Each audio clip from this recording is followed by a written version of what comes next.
हर युवा का ये सपना होता है कि वो अपने जीवन में अच्छी नौकरी पाए, अच्छा बिजनेस करे, अच्छे तरक्की करे, उसके पास अच्छा मकान हो, अच्छे पैसे हों, अच्छा उसके पास बंगला हो, गाड़ी हो।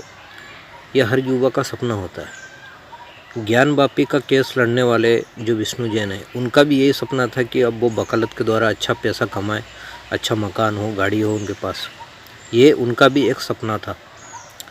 लेकिन ये जो उनका सपना था, ये जो मानसिकता थी, ये तब बदल गई जब उनके पास उनके पिता हरिशंकर जैन जी का उनके पास फ़ोन आया कि हमारा जो केस लखनऊ में चल रहा है, जो मस्जिद के विरोध में, अवैध मस्जिद के विरोध में और मंदिर के समर्थन में जो केस चल रहा है, वहाँ पर लखनऊ जाकर और उसकी फ़ाइल को जमा कर दो, नहीं तो हम जो केस है, मंदिर का केस है, वो हार जाएंगे।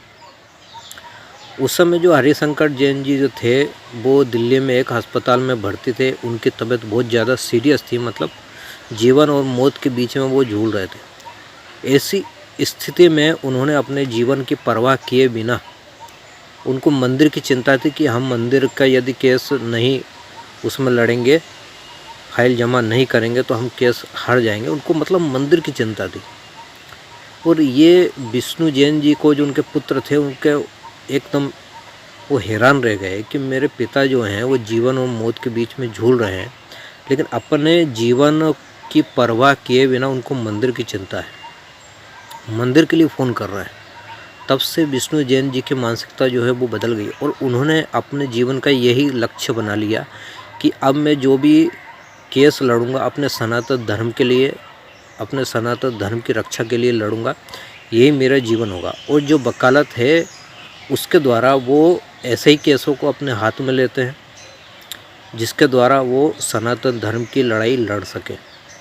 तो वकालत जो है वो उनका पैसा नहीं है, वो उनका प्रोफेशन नहीं है, ये एक माध्यम है जिसके द्वारा वो सनातन धर्म की, हिंदुत्व की लड़ाई को लड़ सके और जो अवैध, जो आक्रमणकारी हैं, उनको अदालत के द्वारा कानूनी तौर पर उनको गलत साबित कर सके।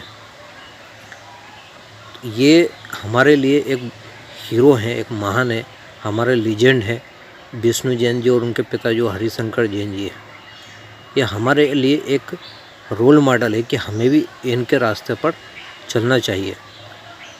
ये ऐसे लोग हैं, इनको बहुत, जब बाबरी मस्जिद का भी जो केस चल रहा था उसके भी टीम में थे, उनके पिता थे, फिर उनके पुत्र विष्णु जैन जी हुए और 100 से ज़्यादा केस इन्होंने लड़े हैं, ऐसे केस जो सनातन धर्म के लिए लड़ाई इन्होंने लड़ी है। उस केस के माध्यम से जब बाबरी मस्जिद का जो ढांचा था वो गिरा दिया गया